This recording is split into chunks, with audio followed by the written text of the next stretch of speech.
Hey guys, Jared here, and today we're going to check out the EVGA 1080 for the Win 2 graphics card. We'll find out how it performs in a number of game benchmarks at 1080p, 1440p, and 4K resolutions, as well as find out how hot and loud it gets under full load, and finally decide if it's worth buying for the price.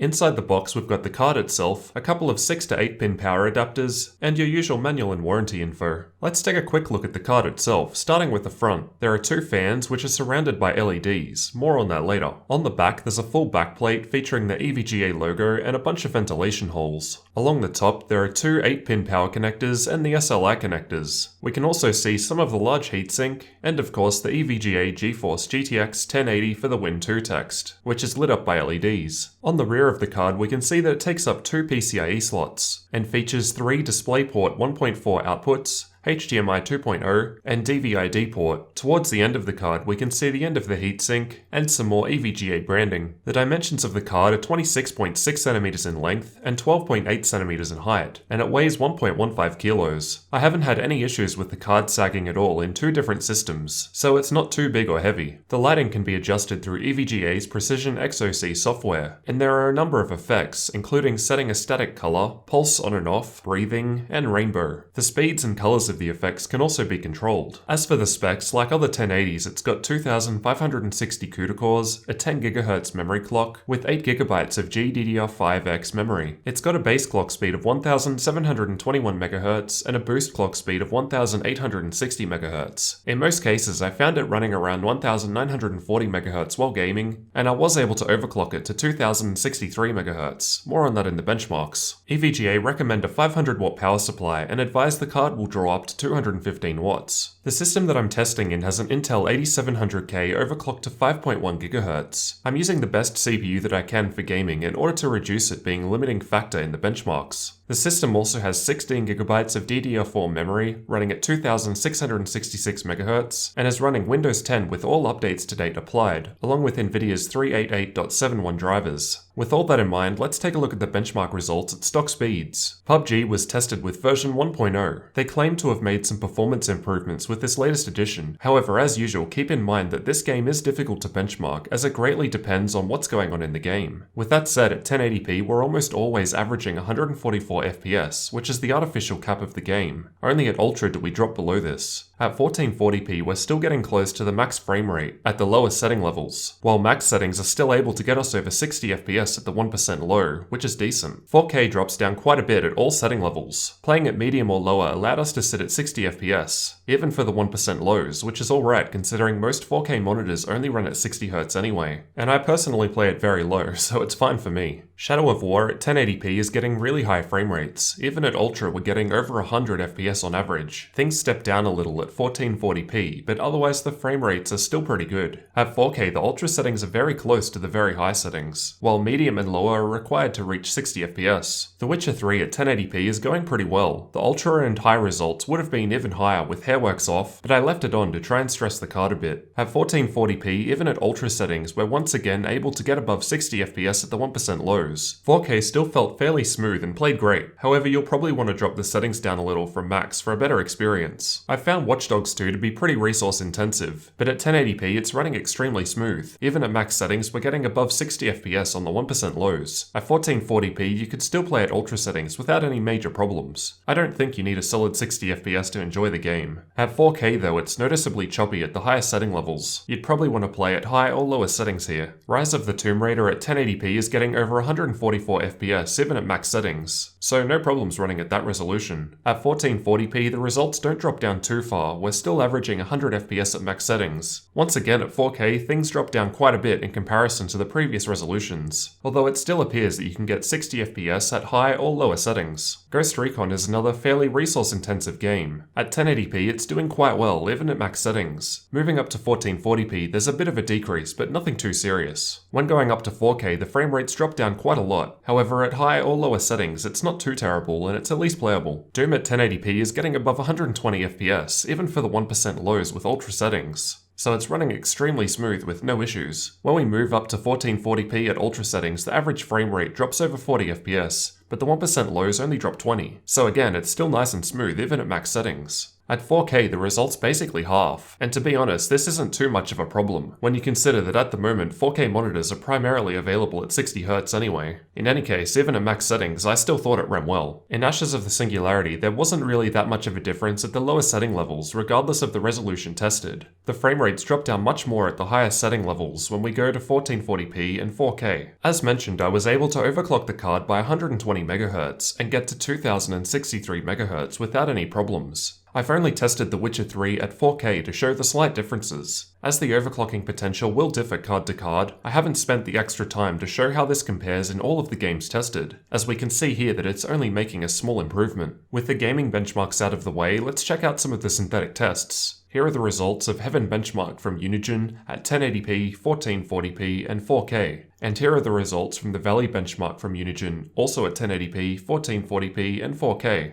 In 3D Mark's Firestrike, we got a score of 19,843, while TimeSpy was able to reach 7,819. Pretty nice. Alright, so we can see the card is performing quite nicely. But how is it doing in terms of heat and sound output? With an ambient room temperature of 23 degrees Celsius, it was idling at 38 degrees Celsius with both fans off. And while under full load, it never passed 73 degrees Celsius, which I found pretty impressive, especially considering the fans didn't get very loud either. The fans are asynchronous, meaning they can spin up and down independently of each other. And under testing, I found that the first one didn't even start spinning until the GPU was at 65 degrees Celsius, while the second one started up at 72 degrees Celsius. The fan curves can also be adjusted independently of each other through EVGA software. I left mine on default for this testing, so expect even cooler results if you're happy with more noise. Here's what the backplate looked like at idle using a thermal camera. We can see that it warms up quite a bit and gets fairly hot under full load. At idle, so when the fans of the card weren't even moving, the entire system volume was around 46 decibels, while under full load it only rose around half a decibel or so.